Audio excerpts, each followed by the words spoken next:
Assalamualaikum dear students. I hope that you are all well by the grace of Almighty Allah.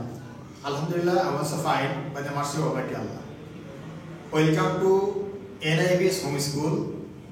This is our first class for the students of class 4. Today we will start our YouTube class for the 2021 session.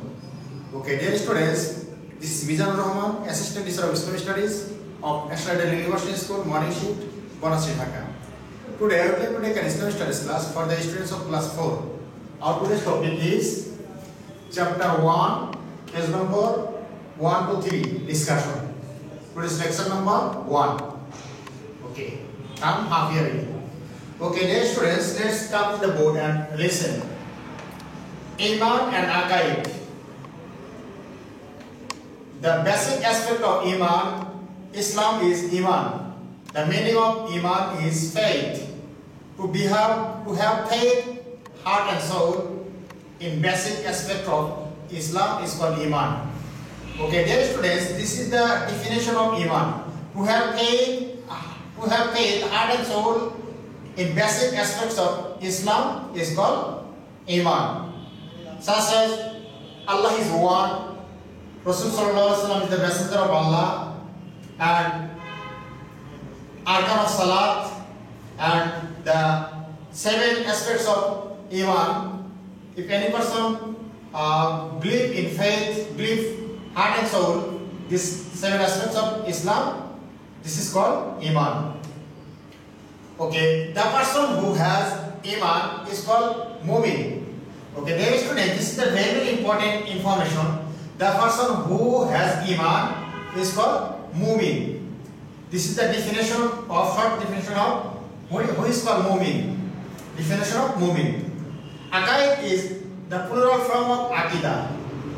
The meaning of Aqidah is belief. So the meaning of Aqaid is belief shell or a set of beliefs. To become a true Muslim, a man must have pure Iman and Aqidah. Pure Iman and Aqaid.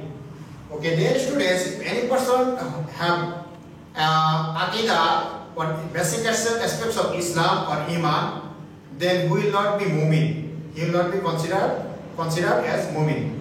So we have to must believe on basic aspects of Islam. Without believing these basic aspects of Islam, we cannot be considered as Mu'min. So we have to must believe on every basic aspects of Iman. Now I want to discuss about knowledge about Allah the Great. Almighty Allah created us. The earth in which we live is not created by itself. Almighty Allah also created this beautiful world. We also created everything. He also created everything necessary for us. What is it? What a big earth is this. In it there are hills, mountains, rivers, lakes, ponds, plants and trees. There are flowers, fruits and crops in different types.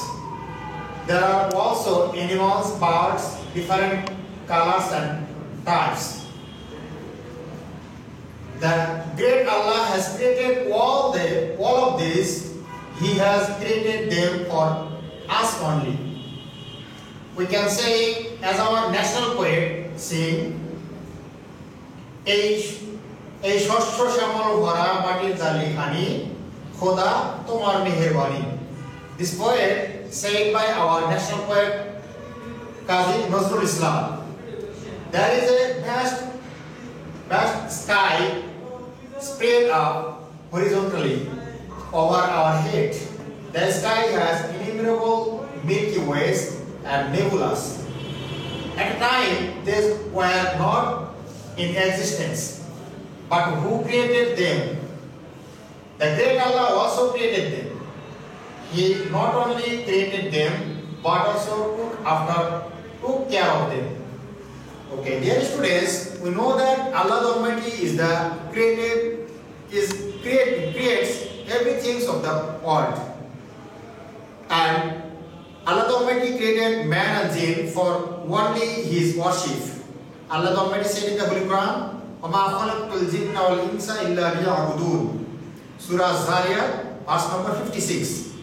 Verily, we have created the man and jinn for worship of me. Allah the Almighty said. So, as a Muslim, as a mu'min, we have to must know about the created everything by Allah, and we have to know the power and the almighty of Almighty Allah. Okay, dear students, as a Muslim, we have to must know. We shall know and believe on number A, our Creator is Almighty Allah.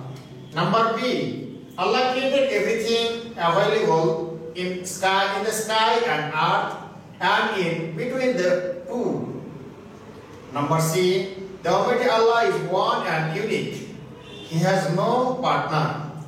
There is none who can be equal to Him. There is none who can be equal to Him. Such as Allah the Almighty said in the Holy Quran, Surah Al-Ikhlas, وَلَمْ يَكُنْ لَهُ كُفُوًا أَحَدٌ. There is no one who equal to Him. Surah Al-Ikhlas, verse number 4. Okay, dear students, today's lecture is enough.